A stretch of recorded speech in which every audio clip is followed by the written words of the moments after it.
So 7.5 and 7.6, the transformations, are in your Pearson book, chapter 3. So if you want to look up.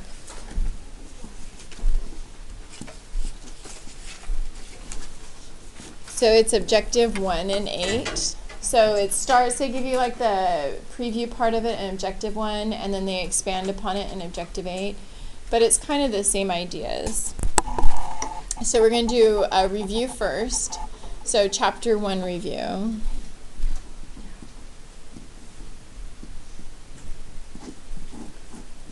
And so for some of you, this was kind of a harder chapter, but it got easier because we kept redoing things as we went.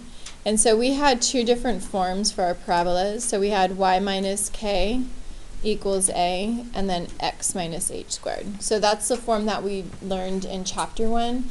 And then in this current chapter, we're doing, instead of a, we have 1 over 4c. And then our new part, so this is not a review, but this is kind of the same idea, is that if we have our sideways parabolas, so our sideways parabolas are the ones that we just did yesterday, where instead of y equals, it goes to x equals. And that means that we draw our parabolas along the x-axis. And then we're going to use a stretch here as well. So a, and then y minus k squared. So when we first learned this, we knew our vertex, so v,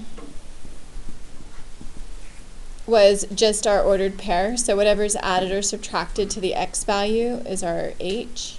And then whatever is added or subtracted to the y value is our k. And then our a was what we called our stretch, which is kind of like our slope, and we just used st for that.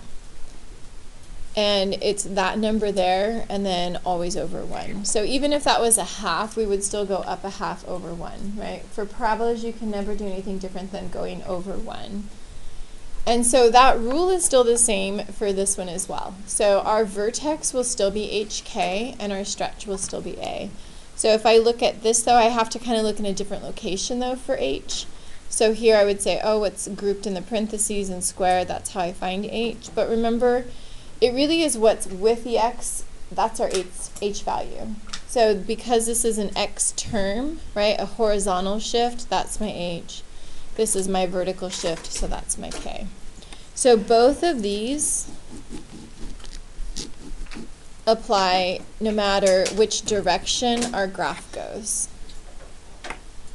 So the part we have to kind of figure out is when would I choose to use a and my stretch versus my focus and my directrix.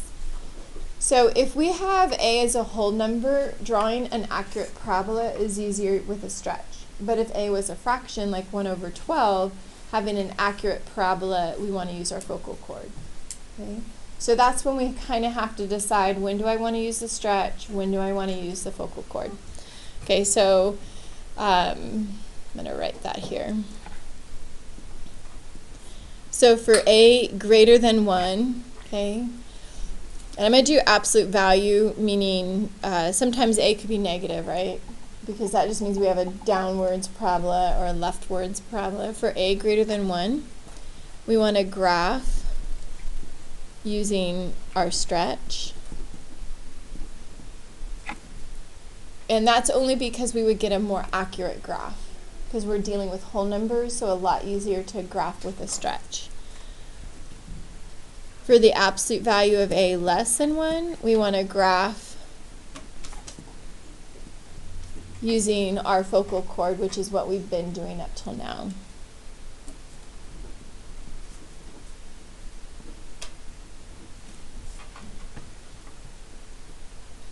Okay.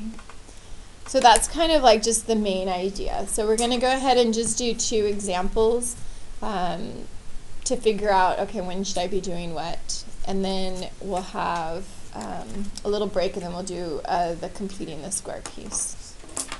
Okay.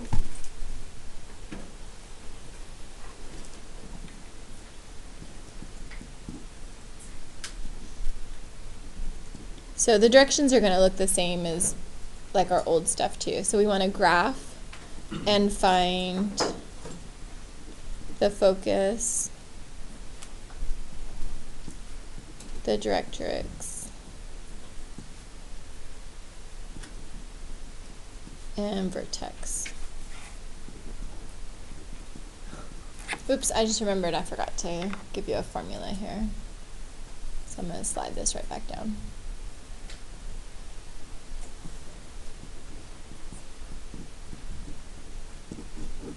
And we kind of already know this just from the previous. So the A, which is our stretch, is the same as 1 over 4C.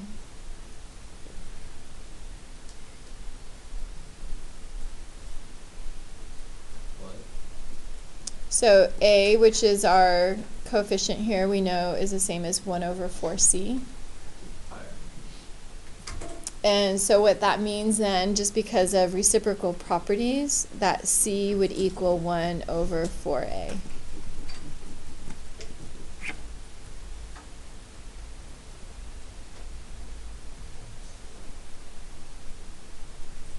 So we know this from 7.3 and 7.4, and so all I did was rewrite it in terms of solving for C, because we'll need to know what C is in order to find our focus and such. Okay. Good. All right.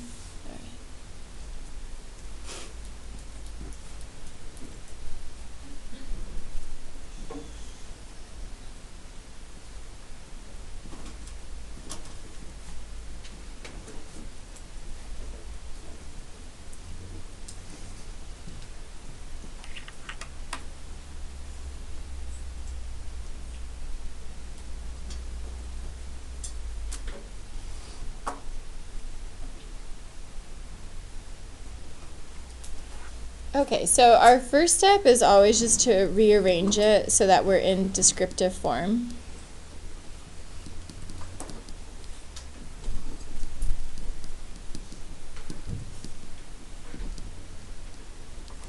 And so descriptive form is the same as like our vertex form. So for us, it's either going to be like our y minus k form or x minus h form. So what we're really trying to do is remember, how did we do this back in chapter 1? Okay, so that's what we're trying to do, is how did I graph this back in chapter 1? Because we've been graphing this with this focal chord width that we might have forgotten how to do it the old way. And that's kind of our goal right now. So what we're looking at here is we have this straggler number here, this +1, and it needs to be over with the y. So in order to do that, I just need to subtract it over.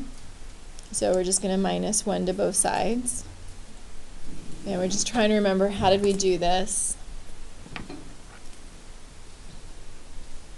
So that would give me y minus 1, and then negative 2, x minus 3 squared.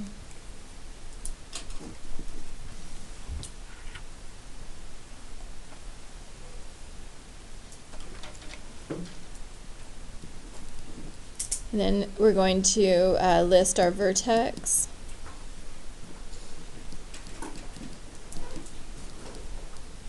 Our stretch, and we're going to find C.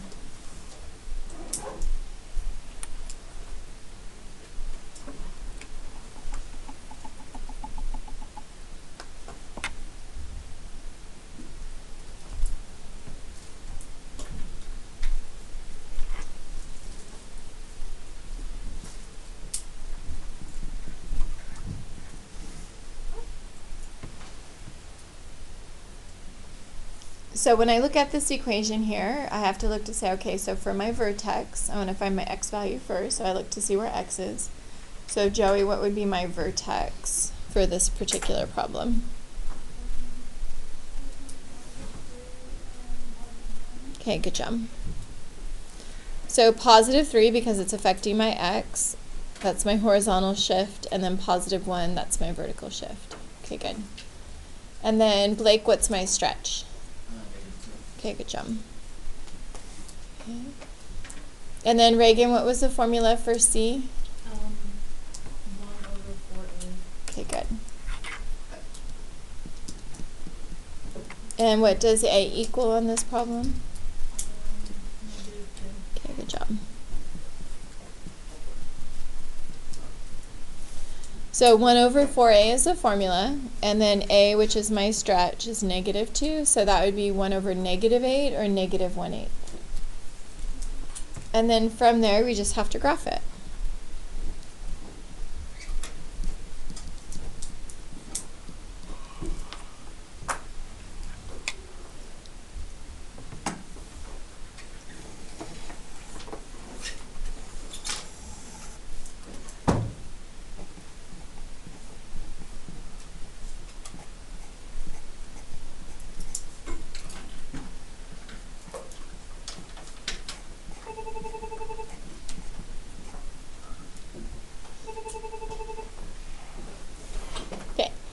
So for our vertex, I'm going to go ahead and graph that. So I'm going to go over 3, up 1. Student speaking. Okay, so over 3, up 1. Mrs. Pate. Okay, thank you. So over 3, up 1. And then for my stretch is -2. Okay, so Anthony, do you remember how we use the stretch to graph a parabola? So- You go up 1/8, and Okay, so that's my C value. What's my stretch? then -2. So -2. So how does that help me with my graphing? So you go down to There you go. Okay, and that's how we first learned it, right? So from my vertex, we're going to go down 2 over 1, and then down 2 over 1. Okay. And so then that gives me my parabola. So if I tried to graph this with the new method, it would be a lot tougher and it wouldn't be as accurate because I would have to go up and down 1/8, right? So I would have to go down 1/8. And then my focal chord width would be a total of 1/4. And that would be really hard to graph. Like trying to graph things where this front number is not a fraction, trying to graph it with focal chord would not be accurate. But with my stretch, I can just go down 2 over 1 and then I have a very accurate graph. So I have my vertex, right? I have my graph. So I still have to do my focus and my directrix. But I know that C is -1/8, so I just need to kind of pretend to go up and down 1/8. Like it's not going to be accurate because trying to move 1/8 is really difficult. So I'm just going to put like a little teeny weeny dot right here and a little dot right here and then draw in my line. And so this is my directrix and then this dot right here is my focus. Okay. So now for my directrix, does it cross the x-axis or the y-axis? So Easton, does my directrix cross the x or the y? So it's going to be y equals. And then where did the vertex start at? What y value? You still asking me? Mm-hmm. So what's the ordered pair for the vertex? 3, 1. So it's at 1. And then how much up did I go to get to my directrix? I went up 1/8, right? So I started at 1 and I went up 1/8. So then my directrix would be y equals 1 plus 1/8, which is 1 and 1/8.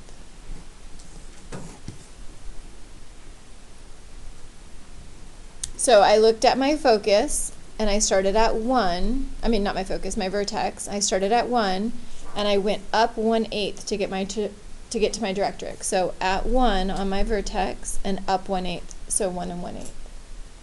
Okay, so now we have to do the same thing for my focus. So I have to find my focus here. So I started, right, at 1 also, but then I went down 1/8.